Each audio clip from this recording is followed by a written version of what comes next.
Clutter isn't just the piles of things you see. It's the weight you feel in your chest, the tension in your shoulders, and the restless thoughts that keep you awake at night. What if I told you that the objects quietly gathering dust in your home may be fueling the very anxiety you've been trying to calm? Studies show that clutter doesn't just crowd our rooms, it crowds our minds. It raises stress hormones, overwhelms focus, and leaves us feeling drained before the day even begins. And here's the surprising truth. For women, especially in our later years, clutter can be one of the most silent but powerful triggers of anxiety. If you've ever walked into a room and felt a wave of heaviness before you even sat down, you already know this feeling. And if you think clutter is just about untidiness, stay with me, because what you're about to hear may change the way you look at your home, your health, and your peace of mind. By the end of this video, you won't just understand why clutter feeds anxiety. You'll discover the gentle but powerful steps that can help you take back your calm. And I promise you, you'll see clutter in a way you never have before. As we age, peace of mind becomes one of the greatest treasures we can give ourselves. Yet, for many women, that peace feels harder to find, not because of illness or family pressures, but because of something far closer to home: the clutter surrounding us. Clutter isn't just stacks of papers or crowded shelves. It's a silent thief of calm. It creeps in slowly, one bag here, one box there, until suddenly our homes feel heavier, noisier, and less like the refuge we need them to be. Psychologists tell us that our environment and our emotions are deeply connected. When our space feels overwhelming, our bodies respond as if we're under constant pressure. And for seniors, especially women over 60 and 70, that pressure often shows up as anxiety, restlessness, racing thoughts, or even a pounding heart that seems to come out of nowhere. This isn't about being tidy or messy. It's about how the space around us either supports healing or quietly stirs unease. And the truth is, clutter can make even the simplest day feel harder. In this video, we'll explore that surprising link together. And to make it real, I'll share the story of a woman named Eleanor, whose journey with clutter reveals just how deeply our homes can shape our hearts. Let me introduce you to Eleanor. She's 74, a retired teacher who spent her life shaping young minds with patience and care. When her husband passed away a few years ago, she found comfort in keeping the things around her just as they had always been. The bookshelves stayed full, his coat still hung by the door, and every gift from her former students sat proudly on display. At first, it didn't seem like a problem. To Eleanor, those objects were memories, pieces of a life well lived. But slowly, her cozy home began to feel crowded. The stacks of books and papers, the boxes of keepsakes, the clothes she no longer wore, they surrounded her in every room. What Eleanor didn't notice right away was how much her body and mind were responding to the clutter. She began to feel restless in her own home. Sleep became harder, and a quiet anxiety started to settle in, an unease she couldn't quite explain. She thought, maybe this is just part of getting older. But Eleanor's story holds a deeper truth, one that so many women share. The connection between clutter and anxiety runs deeper than most of us realize. Clutter isn't always loud, but it speaks. Every pile, every overstuffed drawer, every shelf crammed with someday items sends quiet signals to the brain. Psychologists call it visual noise, the mental static that builds when too many things compete for our attention. Eleanor described it perfectly. She once told me, "My house feels like it's shouting at me, even when it's quiet." Each time she walked into her living room, the stacks of magazines reminded her of what she hadn't read. The unopened mail whispered about tasks left undone. Even the coats in the hallway carried their own heavy message: "You're not keeping up." Science confirms what Eleanor felt. Researchers at Princeton University found that clutter in our visual field overwhelms the brain's ability to focus. It's like trying to tune into one radio station while a dozen others are blaring in the background. No wonder clutter fuels anxiety. Our brains simply can't rest. For women like Eleanor, the home that was meant to be a refuge had become a source of constant tension. And though the noise wasn't heard, it was deeply felt, in her thoughts, her mood, and even her heartbeat. For many women, clutter isn't just stuff. It's memories, stories, and pieces of life we don't want to lose. Every object carries meaning. The scarf from a late friend, the birthday cards from children, the coat a husband once wore. These things feel like anchors to the people and moments we love. But here's the hard truth. What feels like comfort can sometimes quietly become a source of anxiety. Eleanor confessed that every time she passed her husband's coat still hanging by the door, her chest tightened. They reminded her not only of love, but of loss.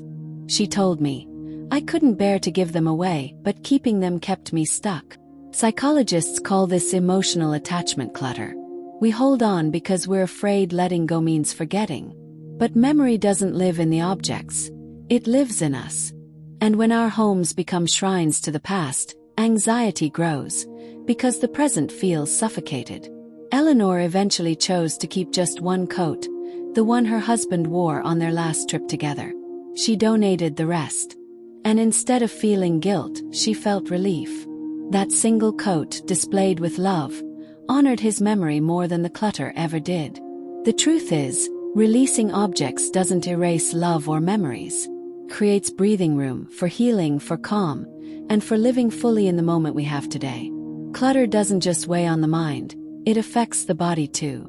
Scientists have found that living in cluttered spaces raises levels of cortisol, the hormone our bodies release under stress. A little cortisol is natural, but when it stays high day after day, it steals sleep, weakens the immune system, and leaves us feeling anxious and worn down. Eleanor began to notice this connection herself. She told me she was always tired, her heart often raced, and she couldn't remember the last time she had a restful night's sleep. First, she blamed age. But when she started to clear her home, little by little, she realized something unexpected. Her body began to relax. The tension in her shoulders eased, she slept more deeply, and the anxious flutter in her chest grew quieter. This is the part we often overlook. Clutter isn't just an eyesore, it's a stressor. Every pile of papers, every overflowing drawer, every crowded corner sends signals to the brain that say, something isn't done, something's out of control. And the body responds as if it's under attack. For older women, this stress can be especially harmful. Anxiety paired with clutter can raise blood pressure, disturb digestion, and even worsen memory lapses. It's not simply about neatness, it's about protecting health. Eleanor once said, "When I cleared my bedroom, it felt like my body could finally breathe again." That is the power of decluttering, not just for peace of mind but for the strength and calm of the body too. One of the heaviest roots of clutter isn't laziness, it's fear. That quiet voice that whispers, "What if I need this someday?" feels harmless, even practical. But in truth, it creates a constant undercurrent of anxiety. Eleanor knew this all too well. Her kitchen cabinets overflowed with gadgets she rarely used. 3 different blenders, stacks of pans, dozens of plastic containers, just in case. Her linen closet held towels she hadn't touched in 10 years. She told herself, "What if my children visit and need these? What if one day I run out?" But here's the cost. Every just-in-case item stole space from her present life and filled her home with silent tension. Instead of feeling prepared, Eleanor felt burdened. The clutter became a reminder of imagined needs that never came. Psychologists say this mindset actually fuels anxiety because it keeps us living in fear of the future, instead of peace in the present. And most of those someday items, they rarely, if ever, get used. When Eleanor finally began donating extras, something shifted. She said, "I realized I wasn't preparing for the future. I was burying myself in it." Letting go of those items didn't leave her unprepared. It left her freer, calmer, and more in control. The truth is, releasing what-if clutter isn't about loss. It's about reclaiming peace today, instead of living in fear of tomorrow. Clutter doesn't only fill our homes, it can quietly empty our lives of connection. For many older women, the more clutter builds, the less likely they are to invite others in. Eleanor admitted this with tears in her eyes. She used to love hosting her book club, having her grandchildren over, or sharing tea with friends. But as her home grew more crowded, she began making excuses. "The house is too messy right now," she'd say. Weeks turned into months, and the silence of her home grew heavier. What began as physical clutter turned into social isolation. The anxiety she felt looking at her crowded shelves was matched by the anxiety of letting anyone else see it. And so, little by little, her clutter stole her community. Psychologists warn that this pattern is common. Clutter increases stress, stress leads to shame, and shame leads to withdrawal. And for seniors, loneliness isn't just sad, it's dangerous. Research shows it increases the risk of depression, heart problems, and even cognitive decline. Eleanor finally realized her clutter wasn't just keeping her things, it was keeping her from people. When she cleared enough space to invite a friend for tea again, she described it as getting a piece of my life back. Clutter and loneliness often walk hand in hand. But the moment we begin to let go of the objects that weigh us down, we open space, not only in our homes but also in our relationships. Every big change begins with one small, brave step. For Eleanor, that step was a drawer in her nightstand. It wasn't much, just a jumble of reading glasses, half-used lotions, old notes, and a broken watch she swore she'd fix one day. But one evening, after another restless night, she decided to clear it out.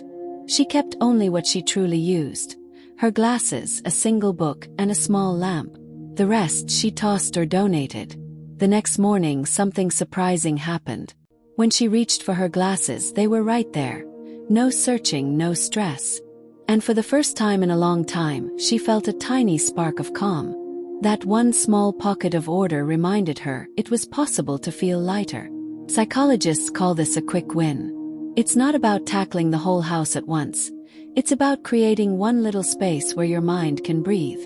And that win builds momentum. Eleanor told me later, "That drawer gave me hope. If I could clear one space, maybe I could clear another." And step by step, her home and her anxiety grew lighter. The truth is, the cycle of clutter and anxiety can feel endless. But the way out begins with one brave, simple act. Not tomorrow. Not someday. Today. When clutter and anxiety feel overwhelming, the very idea of starting can bring even more stress. That's why the best strategies are not about speed or perfection. They're about gentleness and peace. Eleanor discovered this when she stopped trying to fix the whole house, and instead gave herself small, doable steps. She called them her calm rules, and they transformed the way she lived. The first was the calm corner rule. She chose one place in her home, a small table by the window, and kept it clear, always. Just a lamp, a vase of flowers, and nothing more. Each time she passed it, she felt a sense of rest. That one calm corner reminded her she was capable of creating peace, no matter what the rest of the room looked like. Her second strategy was the memory box rule. Instead of drowning in piles of sentimental items, she chose one small box and filled it with the most precious keepsakes. A photograph, a letter, a piece of jewelry. She realized that honoring a few items deeply brought more peace than keeping everything in chaos. And finally, she tried what she called the breathing room rule. Whenever something new came into her home, she let go of one old item. A new sweater meant donating one she no longer wore. A new book meant passing on another. This simple rhythm kept her home balanced and her mind light. What matters most about these strategies is not the rule itself. It's the calm they create. For women like Eleanor, decluttering stopped being a battle and became an act of self-kindness. And slowly, her home transformed from a place of tension into a place of comfort. When Eleanor finally allowed herself to let go of the weight in her home, something remarkable happened. Her life began to feel lighter in ways she never expected. Her bedroom, once cluttered with stacks of books and papers, became a place of rest again. She told me that for the first time in years, she could walk into her room at night and feel calm instead of restless. She began sleeping more deeply, waking without that heavy knot of anxiety in her chest. Her living room, once too crowded to welcome friends, slowly opened back up. Eleanor invited her neighbor over for tea one afternoon, and as they sat together, she realized how much she had missed laughter and company. The clutter hadn't just taken her space, it had stolen her connections. By clearing it, she gained her community back. But perhaps the most important change was inside her. Eleanor described it beautifully. When the clutter left my home, the noise in my head grew quiet. Her mind felt clearer, her heart felt freer, and her anxiety, though not gone entirely, no longer controlled her life. This is the power of decluttering. It's not about creating a picture-perfect house. It's about creating space for peace, for rest, and for joy to return. For Eleanor, decluttering didn't erase her memories. It gave her back her present. And for every woman listening, that same peace is possible. Eleanor's story reminds us that clutter is never just about things. It's about the way those things shape our hearts, our health, and our peace of mind. What looks like piles of books, unopened mail, or clothes tucked away in closets is often something deeper. The weight of memories, fears, or unfinished decisions. And left unchecked, that weight doesn't just crowd our homes. It fuels the anxiety that makes each day feel heavier than it should. But here's the hope I want you to carry. You are not powerless against clutter. Every drawer cleared, every corner reclaimed, every item released creates not only more space in your home, but more calm in your heart. Just as Eleanor discovered, decluttering isn't about erasing your past. It's about making room for peace in your present. So tonight I invite you to choose one small step. A drawer, a counter, or even just a single box. Clear it out. Give yourself that little spark of calm. And then notice how your body and mind respond. You may find that the clutter you let go of takes with it a piece of your anxiety too. If this message touched you, don't keep it to yourself. Share this video with a friend or loved one who may also be carrying the hidden weight of clutter.